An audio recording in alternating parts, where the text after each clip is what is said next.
അല്ല അതൊക്കെ ഞാൻ പറഞ്ഞ തമിഴ്നാട്ടിൽ ഇതുപോലത്തെ പല രീതിയിലും ഇമോഷണൽ വർക്കൗട്ട് ഉണ്ട്. ഇപ്പൊ ഞാൻ ഇതേപോലെ ഫസ്റ്റ് ഇയർ പഠിക്കുന്ന സമയത്ത് ഇങ്ങനത്തെ ഒരുപാട് കഥകളുണ്ട്, ഒരുപാട്. ഞാൻ പറയണില്ല.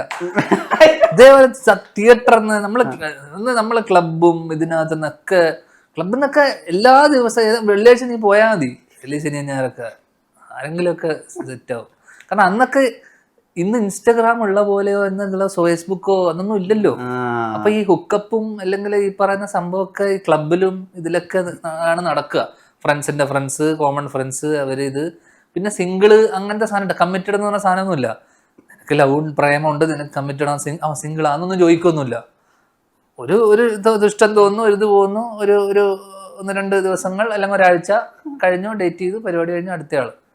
എന്റെ കോളേജിലൊക്കെ ആകുമ്പോ ഇത് തന്നെ. ഇതിലിപ്പോ പ്രത്യേകിച്ച് അങ്ങനത്തെ ഫീലിങ്സ് ഒന്നുമില്ല, ആർക്കും ഇല്ലായിരുന്നു. അതായിരുന്നു ഒരു കാലം. അത് ഭയങ്കര വസന്തകാലമായിരുന്നു. പ്രത്യേകിച്ച് പെൺകുട്ടികൾക്കും പ്രത്യേകിച്ച് ആരും മേ ബി ഞാൻ കണ്ടിരുന്ന ആ സർക്കിളിലുള്ള കുട്ടികൾ, അല്ലെങ്കിൽ ഞാൻ എടുത്തു പറയണല്ലോ, അവർക്കെല്ലാം തന്നെ ഒരു